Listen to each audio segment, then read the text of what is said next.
Este é só o começo.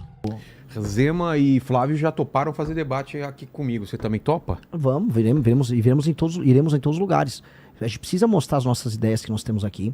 E acho que o espaço da internet é sensacional para isso. Hoje em dia é o que faz a diferença. Com Essa é outra certeza. pesquisa? Quest, você tá com... Quest eu não leva a sério. A que você tá mal, você não leva a sério. Não, a que você tá bem, você leva a sério. Não, vamos lá. Ah, falou assim, é legal. Não, Uma não menina é. que fala mal de mim, eu não levo a sério. Não, Aí você fala... vamos mudar. Datafolha, eu dou pior do que na Quest ou igual e eu levo a sério. Qual que tem do Datafolha aí? Tem, não é isso. Mas qual é o problema da Quest?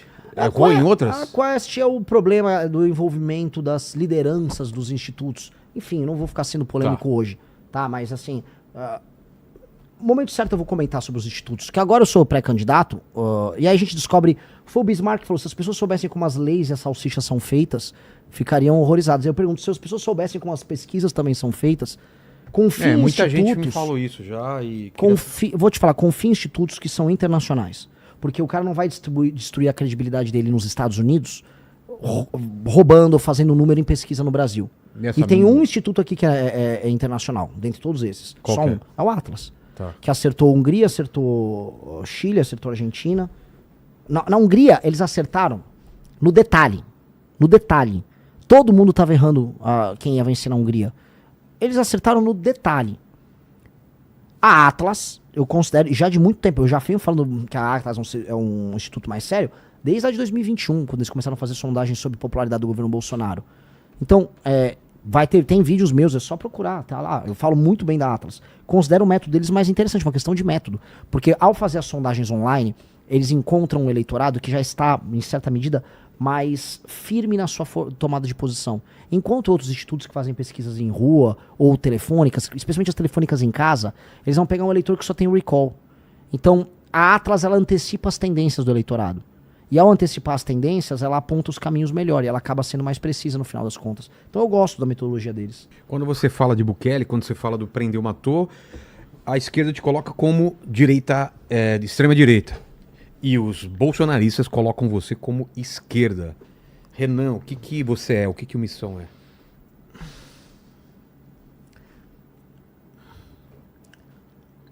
Sem falar de outros, né, termos fascista e tudo mais, né? Essa é uma pergunta que ela se torna cada vez mais difícil, porque eu tento sempre ser muito honesto e na resposta que eu quero dar. Ser meramente de direita para boa parte dos brasileiros significa gostar do Bolsonaro. E aí, mesmo tendo propostas muito mais enfáticas e muito mais duras do que, por exemplo, a dos candidatos de direita, como o Flávio, eles vão falar que eu sou esquerda porque eu não sou puxa-saco do sobrenome dele. O esquerdista, veja, eles faziam caricaturas nos anos 90 falando que o Alckmin era nazista. Sim. Tem caricaturas, assim, se o Lênin quiser encontrar, vai ter meme na internet, caricaturas do Latuf, do Alckmin andando com braçadeira nazista. Pra eles, qualquer um que discorda um pouquinho vira fascista, vira nazista. Então, é um tipo de ataque que não conta. O do bolsonarismo é um ataque que faz parte da ideia de que eles definem se você é ou não um inimigo. Olha, se você não tá com o Bolsonaro, você é inimigo, então você é um comunista. Isso é vazio. Então, se você estuda as nossas propostas, a ideia de lei e ordem, você vai falar que nós somos um grupo à direita. Ponto. É um grupo à direita. Qualquer classificação clássica, qualquer literatura, se eu botar um professor sério de ciências políticas para estudar, ele vai falar, isso aqui é um grupo de direita. Beleza. Entretanto, a gente tem uma coisa aí, uma característica nossa, minha, do Kim, de todo o time. Nós somos criativos e nós procuramos soluções fora da caixa. Por exemplo, aquilo que eu falei pra você no começo do programa sobre os prefeitos nos interiores do Brasil. Isto é um problema de esquerda ou de direita? Não dá pra saber, eu não sei. Eu não sei se é um problema de esquerda ou de direita, é um problema. E qual a solução que eu tenho que trazer? Uma solução de esquerda ou de direita? Os problemas não são de esquerda e direita. A solução talvez passe por um pensamento, uma ideologia. Exato. Então, a solução que eu trouxe é uma solução que você vai encontrar alguns paralelos no Japão, outros na Inglaterra, Itália, e outros muito na China. Eu não tô ligando se a China é comunista, se o Japão é capitalista. Eu não tô ligando. Aí eu quero trazer a melhor proposta possível. E eu vou olhar com generosidade. Eu quero olhar a experiência chinesa de maneira generosa. Eu quero olhar o que Israel faz com startups de maneira generosa. Vou tomar nota. Eu vou olhar Botsuana. Botsuana tá ultrapassando o Brasil. Renda per capita, um monte de coisa. Pô, vou aprender com Botsuana. Vou aprender com Ruanda. Eu acho que é Kigali, me corrijam aí, acho que é Kigali a capital da Ruanda. Kigali tem programas de limpeza pública. Uma cidade mais bem cuidada do que as nossas. Kigali, os caras estão passando por guerra e tudo mais. Então eu vou aprender. Ó, eu tô tomando aula aqui com os caras. Eu quero aprender com todo mundo e não importa se tem cor de esquerda ou cor de direita. Eu acho isso uma discussão idiota. Agora, em princípios valorativos, eu acredito no direito à vida, acredito em lei e ordem, acredito em direito de propriedade. Acho que o motor que induz a criação humana e a capacidade humana de se organizar e gerar riqueza é o indivíduo e é a organização, vamos dizer, privada entre indivíduos. Mas não nego a capacidade que o Estado tem de juntar as forças produtivas para a gente poder acelerar esse processo. Então, sendo essa pessoa, sim, dá para colocar que eu sou de direita, mas eu e o nosso time somos um grupo que imagina soluções e estuda essas soluções sem se preocupar com rótulos. Quem que é extrema-direita? Eu nem sei definir o que é extrema-direita. O que é extrema-direita? É um grupo, sei lá... hiper racista de algum país? Eu não sei colocar o que é um extremista de direita. Eu volto a colocar. Aqui eu sou qualificado pela esquerda por ser de extrema direita, porque eu não sou petista, porque eu simplesmente não defendo o Lula. Eu não sei qual é a classificação. Muitas classificações vão levar, por exemplo, o Putin a ser colocado como extrema direita. Muita gente na Europa fala que o Putin é de extrema direita. Agora o Putin é aliado do Lula. Aí ele vira um soberanista. Entendeu? Aí é um soberanista. Aí tá tudo bem. Então são esses critérios que eles são meio vagos. Eu não me guio por eles, eu acho isso perda de tempo. Em relação à política internacional, como que o Brasil vai se colocar nessa briga por terras raras, nessa briga de política entre China e Estados Unidos que vai se intensificar cada vez mais, né? Cara, a gente tá tendo mais uma chance, mais uma grande chance. Janela de oportunidade, né? Que as nossas riquezas nos entregam de se posicionar perante o mundo. As terras raras, assim, normalmente as pessoas... É difícil o tema. São vários elementos lá da tabela periódica, elementos com nomes esquisitos. Outro dia eu estava lendo sobre disprósio, né? Elementos são usados para fazer ímãs, semicondutores.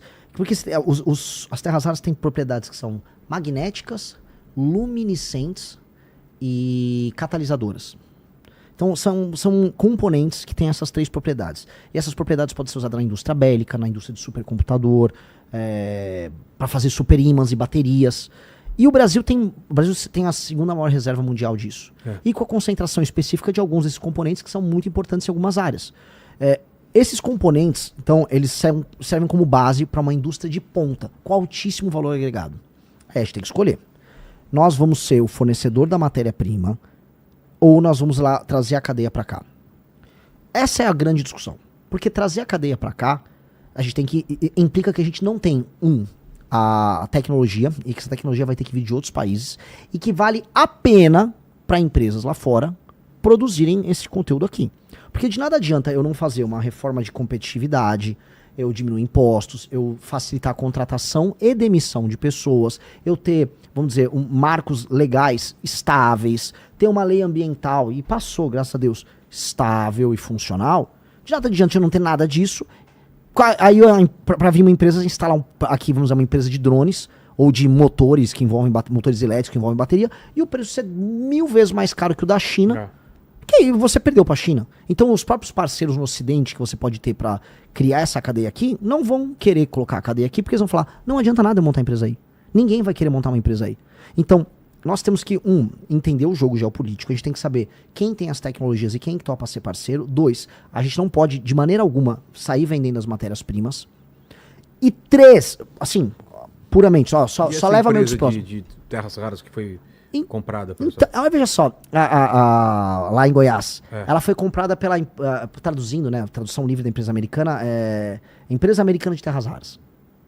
Essa empresa tem 10% de capital federal americano. O Trump comprou, ou seja, o Trump está indo para a linha de estatização, e essa empresa se tornou uma empresa de interesse norte-americano para comprar minas de terras raras em vários lugares do mundo, até pagar um valor a mais. O Trump está topando pagar mais até para fazer preço.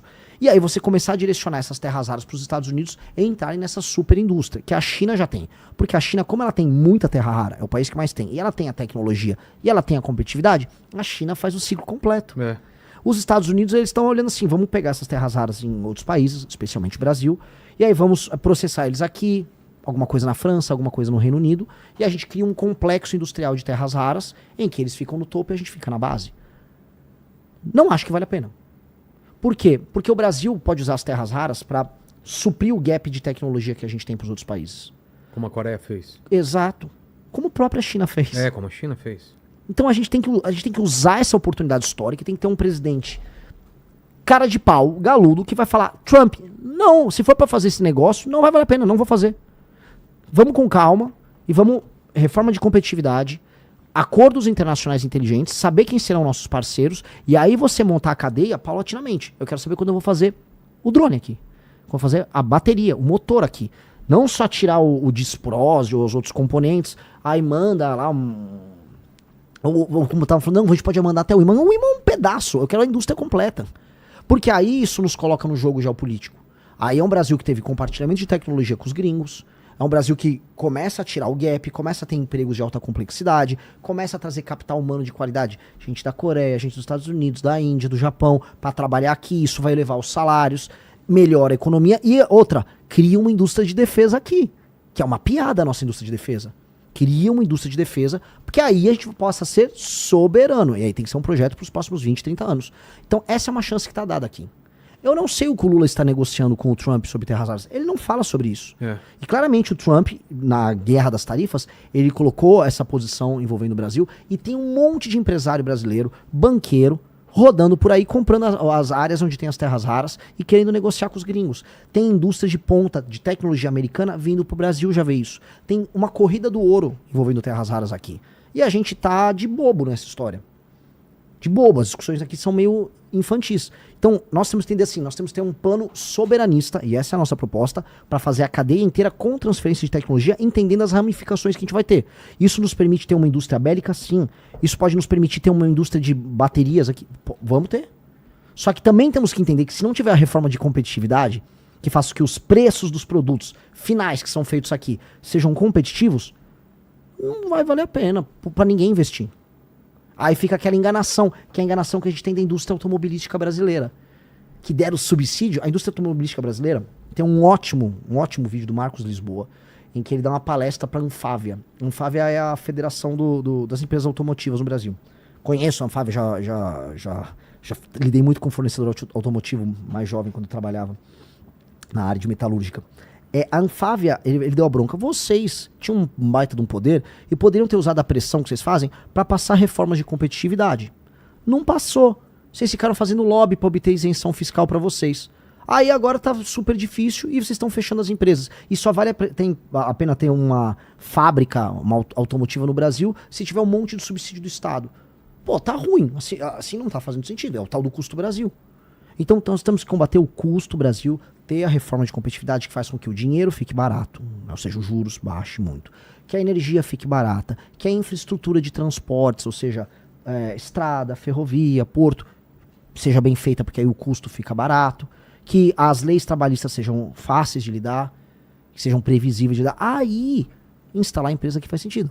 Porque a gente tem outros fatores de produção, a gente tem uma população grande, a gente tem terra abundante, a gente tem o potencial de extração energética, seja solar, eólica, hidrelétrica, até termoelétrica tem aqui, atômica. Então, usemos isso. E aí, torna-se competitivo produzir no Brasil, e aí a gente tem um plano sério. Veja, nada do que os outros países não fizeram.